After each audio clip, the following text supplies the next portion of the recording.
Et le royaume de Dieu est en nous, et à l'intérieur de nous, nous devons être pleins de justice, de sentiments justes sur nous-mêmes. Restez avec nous dans Jouissez de votre vie.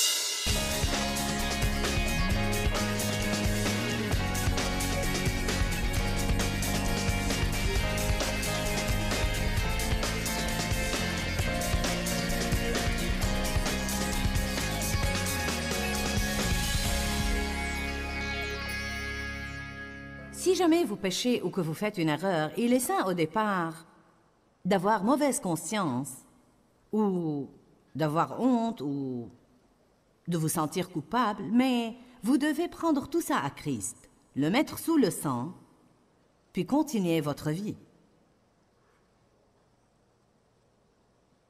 Je me rappelle que le Seigneur m'a dit il y a des années et des années, « Joyce, si tu veux employer ta foi pour quelque chose de grand, » lors du commencement du mouvement de la parole et de la foi, nous employons tous notre foi pour toutes sortes de choses imaginables, succès, grande voiture, beaucoup d'argent et ainsi de suite. Et parfois, nous ne l'employons pas là où nous devions l'employer pour les choses vraiment importantes. Le Seigneur m'a dit un jour, si tu veux employer ta foi pour quelque chose de vraiment grand, emploie-la pour rester libre de la culpabilité et la condamnation. Car quand tu es sous un fardeau de culpabilité, Joyce, tu n'es pas tout à fait bonne pour moi. Nous ne sommes pas fructueux dans le royaume quand nous sommes sous un fardeau de culpabilité tout le temps, car cela nous rend égocentriques. Tout ce que nous faisons, c'est de penser à nous et à ce qui ne va pas en nous, et que nous avons mauvaise conscience, et ce que tous les autres doivent penser de nous, donc c'est moi, moi, moi, moi, moi, moi. Amen. Et nous ne sommes plus utiles à Dieu. Le royaume est justice, paix et joie dans le Saint-Esprit. C'est l'ambiance du royaume de Dieu. Justice, paix et joie. Est-ce que le ciel sera plein de culpabilité? Oh non, quand nous irons là-bas, tout cela serait parti. Eh bien, en fait, nous avons à l'intérieur de nous, en ce moment, un avant-goût de ce qui sera. Et le royaume de Dieu est en nous, et à l'intérieur de nous, nous devons être pleins de justice, de sentiments justes sur nous-mêmes. Cela ne veut pas dire que nous devons être pleins d'orgueil avec une attitude hautaine. Mais je dois savoir, écoutez, je fais des erreurs, je fais mal les choses. Je sais que j'ai des points faibles et j'ai des défauts. Mais je sais aussi que je suis devenue justice de Dieu en Christ. Je sais qu'il m'aime. Je sais que je suis élu de Dieu. Je lui suis chère, la prunelle de son œil. Je sais qu'il me pardonne et je n'ai pas à aller ici et là, me sentant patraque tout le temps parce que je ne peux pas donner une performance parfaite. J'espère que vous allez aimer ça, car c'est un de mes sujets d'enseignement préférés. Psaume 18, 23. David dit, « J'ai été droit devant lui et sans reproche envers lui, toujours sur mes gardes pour rester libre de mon péché et de ma culpabilité. » Tout d'abord, David dit, « J'ai été droit et sans reproche et juste devant lui. » Je ne sais pas à quel stade de sa vie il a fait cette déclaration, mais nous savons aussi que David a fait d'énormes erreurs. Non pas les petites erreurs envers lesquelles vous pouvez vous sentir coupable pour quelques heures, mais la grande variété. Adultère, meurtre, mensonge, des illusions du peuple qui s'est fié à lui, des illusions de Dieu qui l'a choisi, et la ouin. Et maintenant il dit, j'ai été droit devant lui. Vous savez quoi? C'est vrai, même si David l'a écrit après son péché, et en fait, il parle de son péché plus loin dans les psaumes, mais je ne connais pas l'ordre chronologique exact de la rédaction de ces choses. Mais le fait est que, même si ça a été écrit après un terrible péché, il dit la vérité quand il dit qu'il a été droit devant Dieu, car une fois que vous vous repentez, vous êtes incessamment revenu à ce haut lieu. C'est ce que le mot repentir veut dire. Ça veut dire ou revenir à nouveau au plus haut lieu. Le mot pan veut dire le plus haut lieu. Voilà pourquoi ils appellent le plus haut appartement dans un immeuble penthouse ou appentis. Car c'est le plus haut lieu. Donc quand nous nous repentons, nous revenons au plus haut lieu auquel nous pouvons aller en Dieu, qui est la droiture et la justice, sans reproche à ses yeux. Amen. Je veux le dire à nouveau, vous n'aidez personne en vous sentant coupable tout le temps. Tout ce que vous faites, c'est laisser le diable se jouer de vous. Vous ne vous aidez pas vous à Dieu, vous n'aidez pas le royaume de Dieu, vous n'aidez pas ceux avec qui vous avez une relation, car, franchement, Quand vous vous sentez comme ça, vous vous repliez sur vous-même et vous n'avez pas beaucoup de temps et vous n'avez pas d'énergie pour faire quoi que ce soit pour quelqu'un d'autre. Quand vous avez mauvaise conscience, vous avez tendance à parler de tout ce qui ne va pas en vous tout le temps. Ça a tendance à vous abattre, à vous déprimer et à vous décourager. Ça affecte vos humeurs. Vous vivez sous pression. Beaucoup de fois, ça nous rend ronchons et grognons. Si les gens sont sous un lourd fardeau de culpabilité et de condamnation, ça les rend difficiles à vivre. Je crois que c'est la cause de toute cette agressivité au volant. Je crois que les gens mènent des vies tellement affreuses et relâchées et horribles, et ils s'adonnent à tellement de perversions et à tellement de péchés, à tellement d'égoïsme et d'égocentrisme. Je parle de gens en dehors de Jésus et probablement de certains qui prétendent être en lui, mais nous n'allons pas parler de ça. Ces gens sont donc tellement remplis de fureur contre le tournant que leur vie a pris que la moindre petite chose leur cause une véritable crise, et c'est parce qu'ils ont déjà mauvaise conscience de ce qu'ils ont fait et ils ne peuvent absolument pas supporter n'importe quoi. Je vais vous le dire à nouveau, car je pense que c'est une chose importante. Se sentir coupable tout le temps ne vous aide pas. Ça ne vous mène pas au pardon de vos péchés. Ça ne change rien, ça ne vous rend pas plus saint. Jésus a payé au prix fort tout le mal que vous avez fait et vous n'avez pas à ajouter votre culpabilité et votre mauvaise conscience et votre dépression à ce qu'il a déjà fait. Si c'était le cas, cela veut dire que ce qu'il a fait n'était pas une œuvre parfaite et qu'il a besoin de nos œuvres en plus de son sacrifice. Nous savons que la Bible ne présente pas une doctrine comme ça. Une des choses les plus difficiles que vous allez jamais faire, c'est de faire une grande erreur, de demander à Dieu de vous pardonner et de vous en débarrasser sans culpabilité.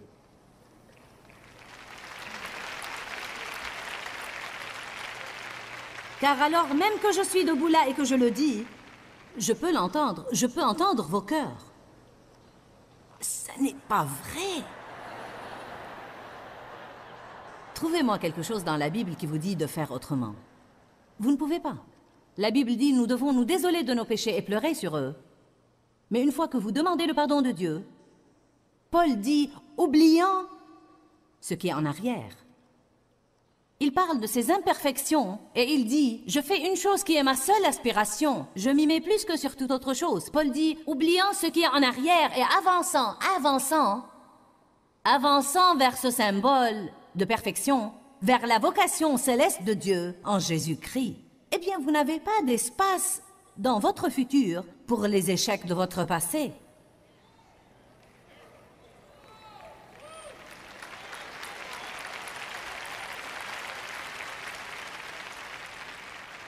Savez-vous vraiment ce que je suis en train de faire maintenant? Si vous êtes prêts à sortir, j'ouvre la porte de la prison, qui en réalité a été ouverte depuis que Jésus est mort. Mais parfois, nous devons dire « Regardez, regardez, regardez !» Vous croyez que vous êtes coincé là-dedans, mais la porte était tout le temps ouverte. Tout ce que vous devez faire, c'est sortir. Peut-être que la porte est fermée et que vous devez la pousser un petit peu.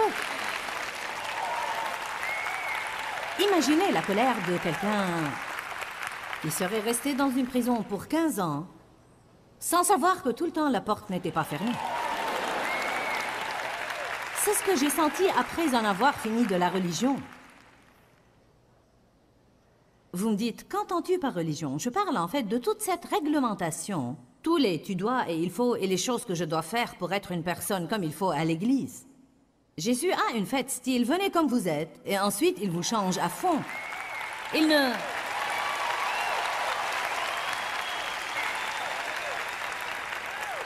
vous fait même pas venir à lui. Il vient vous joindre là où vous êtes, au beau milieu de votre gâchis. Il vient et il entre dans votre gâchis avec vous, aussi gâché qu'il soit, et vous en fait sortir. Mais voyez, la réglementation, la mentalité religieuse qu'avaient les pharisiens, c'est comme vous devez faire ceci et cela, et peu importe l'état de votre cœur. Ils faisaient tout comme il faut, mais ils étaient comme des sépulcres blanchis pleins d'ossements de mort. C'est ce que Jésus a dit. Vous avez belle apparence au dehors, mais vous êtes pourris au dedans. Ce n'est pas le christianisme du Nouveau Testament. Jésus a dit, je viendrai et vivrai en vous. Je vous donnerai un cœur nouveau. Je mettrai mon esprit en vous. Je vous donnerai de nouvelles aspirations. Je vous donnerai un nouveau je veux. Et je vous changerai à fond. Là, ça devient authentique. Quand j'ai trouvé après toutes les années où j'allais tambour battant à l'église et faisais mon devoir religieux et faisais mes bonnes actions, et puis j'ai trouvé que je ne pouvais même pas être fière de moi-même malgré que j'accomplissais mon devoir et que les bonnes actions que je faisais Ce n'était même pas moi qui les faisais, c'était Dieu qui les faisait à travers moi. Puis j'ai trouvé combien mes motifs étaient puants et étaient pourris, et que je faisais tous ces trucs juste pour me sentir bien dans ma peau. Et puis quand j'ai finalement trouvé que j'étais la justice de Dieu en Christ, j'étais furieuse quand j'ai trouvé que j'ai été en prison toutes ces années et la porte était ouverte tout le temps.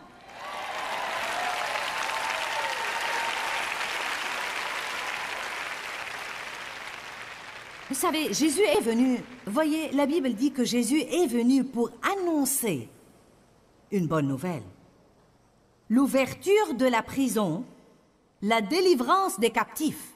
Je peux me tenir debout ici et annoncer la bonne nouvelle de l'Évangile aujourd'hui. Et je peux vous dire que la porte de la prison, de la culpabilité, est grande ouverte devant chacun de vous. Mais je ne peux pas vous faire sortir. Voilà ce qui va vous arriver. Mais je me sens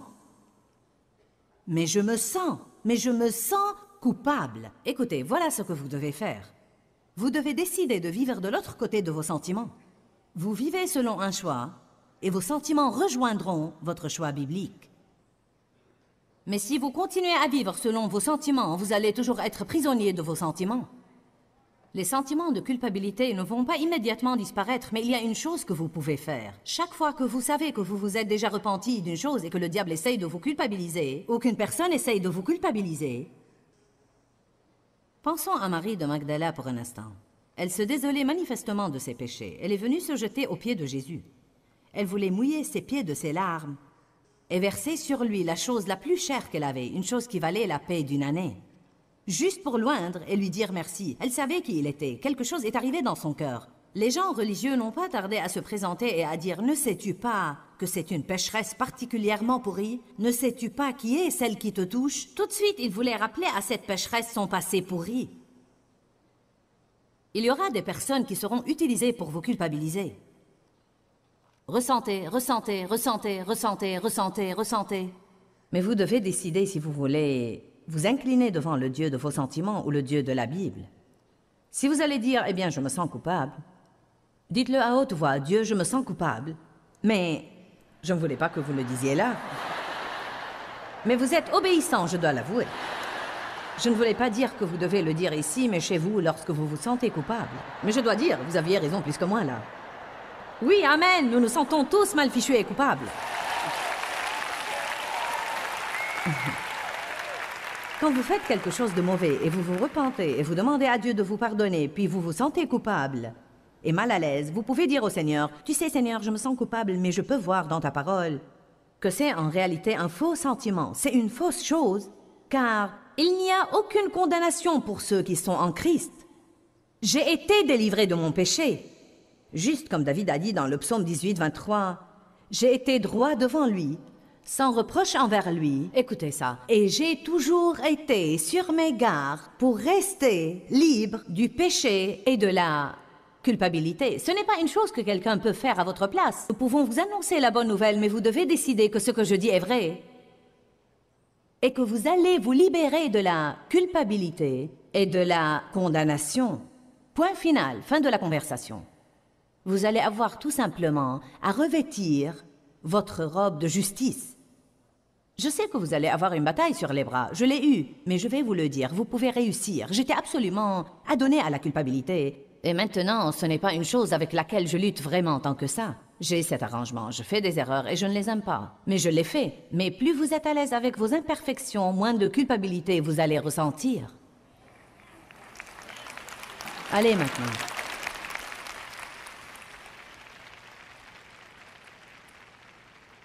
Hébreux 1.3 dit, Jésus a accompli la purification de nos péchés et nous a débarrassés de la culpabilité, puis il s'est assis pour entrer dans le repos de Dieu. Non seulement il a pardonné nos péchés, mais il nous a délivrés de la culpabilité. Allez à 1 Corinthiens 1.8. 1 Corinthiens 1, verset 8 dit, « Et il vous établira jusqu'à la fin. Il vous gardera résolu, il vous donnera la force, et il garantira votre justification. Il sera votre garantie contre toute accusation ou culpabilisation, pour que vous soyez innocents et irréprochables au jour de notre Seigneur Jésus-Christ, le Messie. » C'est une écriture qui loue le Seigneur. Oh mon Dieu! Nous n'allons pas lire toutes les Écritures, mais j'ai fait une liste. Dans votre cœur, vous devez savoir qui vous êtes en Christ. La Bible dit qu'en croyant dans le cœur, l'homme parvient à la justice. En croyant, vous parvenez à la justice, ensuite vous confessez par votre bouche. La Bible dit dans Éphésiens 1,4, « Je suis élu de Dieu ». Dans Romains 9,25, « Il m'appelle bien-aimé ». Dans 2 Timothée 1,9, il dit « Nous sommes appelés ». Un peuple appelé. 1 Pierre 2,9 dit « Nous sommes exceptionnels ». Éphésiens 1,6 dit « Nous sommes acceptés ». Jean 3,16 dit « Nous sommes aimés ». Je peux continuer et continuer et continuer et continuer. La culpabilité n'est plus à votre taille. Vous devez échanger la peur contre la foi, la certitude et la confiance. Beaucoup de gens peureux n'ont pas l'air peureux, mais la peur les tourmente intérieurement. Les gens peureux sont normalement plus défensifs. Ils se tiennent sur leur garde et ils sont méfiants. Ils ont du mal à se sentir confiants et détendus, car ils ont toutes ces appréhensions à propos d'eux-mêmes. La peur mène à un désir malsain de plaire aux hommes.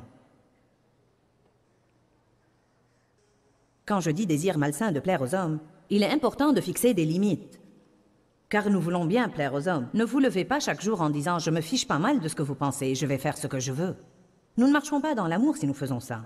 Je veux dire que quand plaire à cette personne signifie avoir à désobéir à Dieu, à ce moment-là, je dois fixer des limites. Si plaire tout le temps à cette personne veut dire que je vais avoir ni vie, ni autonomie, ni liberté, ni choix, que je ne peux jamais suivre mon cœur et faire ce que je sens être bon pour moi, ce n'est pas bien. Mais il n'est pas bien non plus de mener une vie complètement égoïste et égocentrique où il ne s'agit que de moi. Nous devons nous rendre compte aujourd'hui que la chair est une grande fanat des extrêmes. Nous allons toujours d'une extrême à une autre extrême à une autre extrême. Ce que nous devons faire, c'est garder l'équilibre. 2 Pierre 3,14 dit que quand Jésus reviendra, il veut nous trouver sans crainte, vivant en paix, avec une confiance sereine. Alléluia. Donnez-vous la permission d'être unique. J'ai écrit là, n'ayez pas peur d'être unique. Une des choses qui nous pousse à essayer de plaire aux autres, c'est que nous ne sommes pas comme eux. Donc nous essayons de nous refaire pour penser comme ils pensent et vouloir ce qu'ils veulent et aimer ce qu'ils aiment. Que veux-tu dire que tu n'aimes pas ça? Nous pensons alors, eh bien, je dois avoir quelque chose qui ne va pas. Vous devez apprécier et vous réjouir d'être unique. Quelqu'un ici doit entendre ça aujourd'hui. J'ai dit, vous devez apprécier et vous réjouir d'être unique. Vous n'êtes pas bizarre, vous êtes unique. Il y a une différence. Bizarre est une chose liée au diable, tandis qu'une chose unique est plus précieuse que s'il y avait tout un tas qui est comme elle. Je ne suis pas comme la plupart des autres personnes. Et c'est bien. J'aime ça. Peut-être que j'aide les gens d'une façon un peu différente d'un autre qui aide les gens. Ça ne veut pas dire que nous n'aidons pas tous les gens. Au début de notre ministère, Dieu en fait m'a éloigné des autres personnes pour faire ce que je devais faire, car je voulais aller voir ce qu'ils faisaient afin de faire comme elles. Le Seigneur n'a pas voulu que je le fasse, il voulait que je le suive et que je sois mené par lui. Donc il m'a gardé dans un lieu où je n'avais personne sauf lui, pour ne prendre aucune information de quiconque sauf de lui. Donc ce que j'ai fait a fini par être une très grande réussite, car j'ai été menée par le Saint-Esprit. Dieu veut apporter de nouvelles choses. Il ne veut pas que tout soit juste comme il était la dernière fois.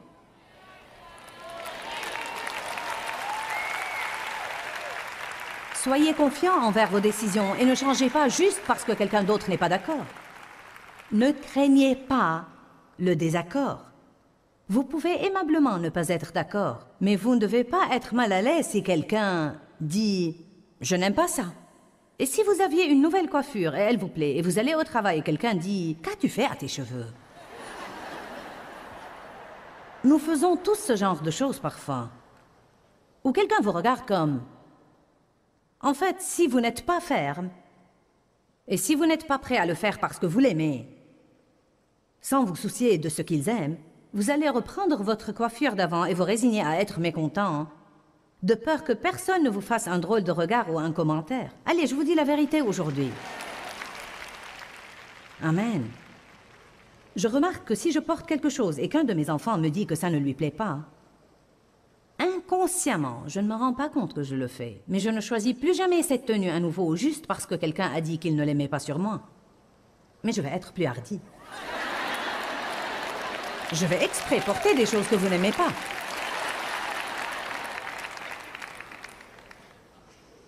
Amen. Vous savez, parfois, certains de mes plus jeunes enfants disent « Tu dois vraiment te mettre un peu plus à la mode. » C'est comme, eh bien, c'est mon style et il me plaît, merci.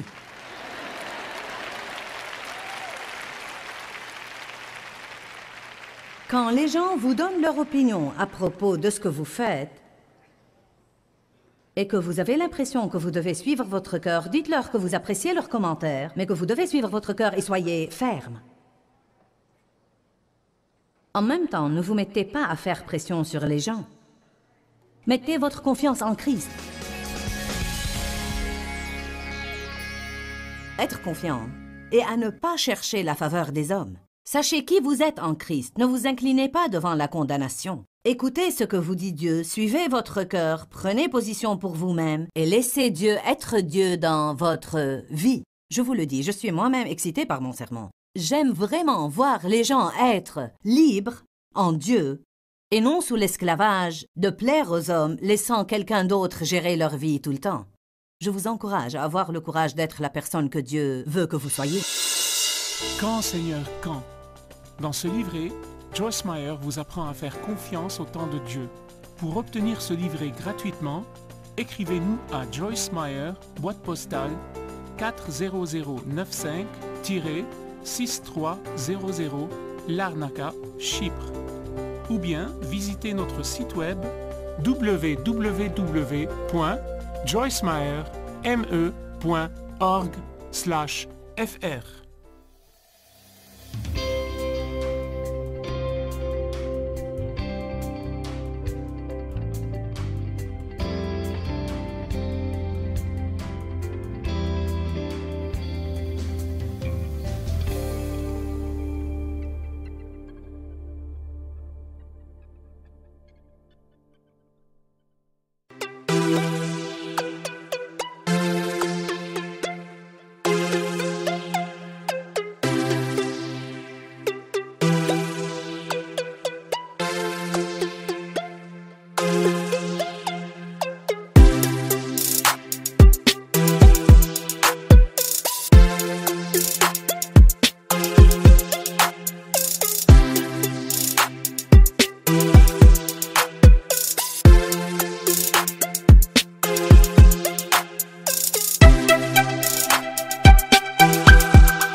สู่ก่อนหิวเชื่อแหงมัวหลุด